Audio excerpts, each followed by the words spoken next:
সন্ধ্যাবেলা আমি ঘরে ছিলাম,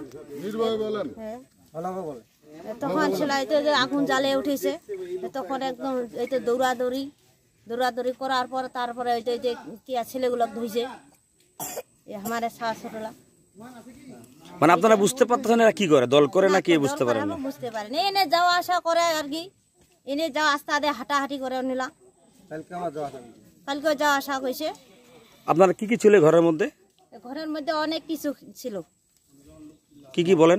এই যে 3-4 বিঘা মাটির ক্ষেত ছিল, খড়ি ছিল অনেকগুলা। তার মানে এইটা আপনার এক্সট্রা মানে মানে গোয়ালি ঘর বলা হয় যাকে, আর খড়ির ঘর নাকি? খড়ির ঘর, 2 ঘর ছিল, খড়ির ঘর এবং গড় ঘর। আচ্ছা আচ্ছা। দুইটা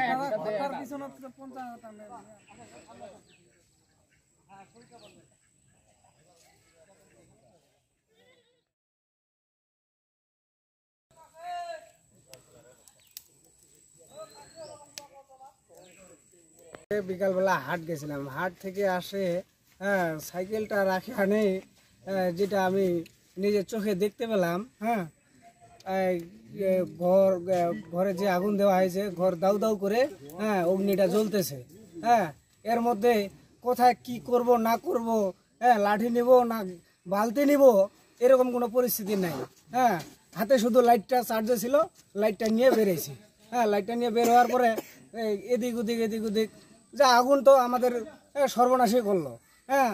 এখন পরিস্থিতির শিকার আমাদের যে গত 5 তারিখ ধরে যে আমরা হিন্দুরা যে অবস্থিত থাকতে পারতেছি না, সেরকম পরিস্থিতি নিয়ে আমি লাইটটা নিয়ে বাসা থেকে বের হয়ে এদিক ওদিক আমরা সবাই নেমে পড়লাম। নেমে পড়ার পরে কিন্তু আমরা যে এখানে যাকে ধরছি, ওরা ছিল 4 জন, 4 জনের মধ্যে 3 জন হাতছাড়া হয়ে পালিয়ে গেল, একজনকে ধরছি আমরা। এই একজনের নাম কি করে? নাম হলো, তার নাম হলো সামুন। সে কি করে আমি তার সঠিকটা বলতে পারবো না। সে হিন্দু না মুসলমান? সে হইলো মুসলিম। সামুনের পিতার নাম কি? নাম হলো ওনার খলিল। ভাষা কথা, সামনের ভাষাটা কোথায়? এই যে আমাদের বাড়ির উত্তর পাশে গ্রামের নাম হইলো খলিবাপাড়া। সে কি স্বীকার করছে এই ঘটনায়? হ্যাঁ, অবশ্যই স্বীকার করছে, সে অবশ্যই স্বীকার করছে। সে কোন দলের এটা বলছে কি? না, তা তো এখানে ওনার জিজ্ঞাসাবাদ করাও হয় নাই। আমরা বাকি 3 জন যে পালাইলো এদের নাম কি? বাকি 3 জন যে পালাইলো, এদের নাম তাৎক্ষণিক ভাবে আমরা জিজ্ঞাসা করি নাই। ও বলছে যে আমার সাথে 3 জন আছিল। নাম জিজ্ঞাসা করেন ওকে? না না না। আচ্ছা, প্রশ্ন হলো এদের কি কোনো ব্যক্তিগত শত্রুতামি আছে আপনার সাথে, না এরা হাঁকাও এরা ঘর যারা দিছে? ব্যক্তিগত কোনো শত্রুতামি নাই, ব্যক্তিগত শত্রুতামি নাই। এবং কি এই যে গত 5 তারিখ ধরে যে উত্তেজনা ভাবটা শুরু হয়েছে আমাদের উপরে, যেটা এটা মনে করেন যে আমরা মনে করেন যে প্রতি রাত সন্ধ্যার পর থেকে যেটা আমরা পদক্ষেপ নিয়ে থাকি। এরপর মনে করেন যে ঘটনার তার আগের দিনেও এরকম, আগের দিনেও মানুষকে আমরা ধাওয়া করছি, আগের দিনেও মানুষকে আমরা ধাওয়া করছিলাম।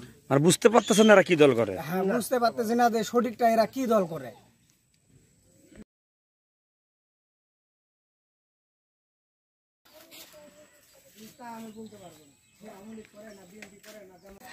আমি আমার ছেলেটা আমার গাড়ি নিয়ে আসতেছি, তখন চিল্লানি। আমি বললাম যে বাবা আমাকে নিয়ে আসা, কারণ গাড়িটা রক্ষা করতে হবে, যদি আগুন নিভাইতে গাড়িটা আগে কেউ গাড়িটা নিয়ে যেতে পারে।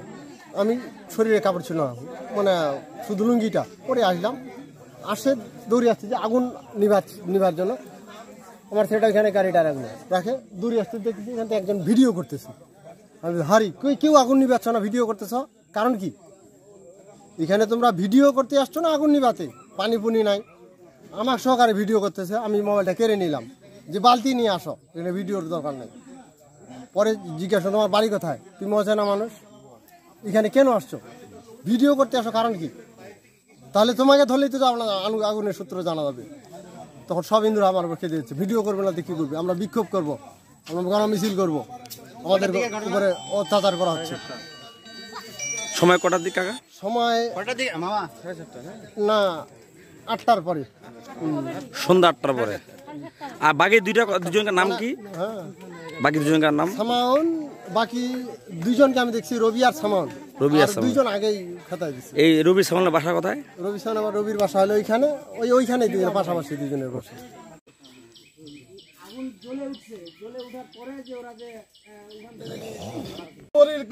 এখনো তারা আপনাদেরকে নিয়ে একটি চক্রান্তে মেতে উঠেছে।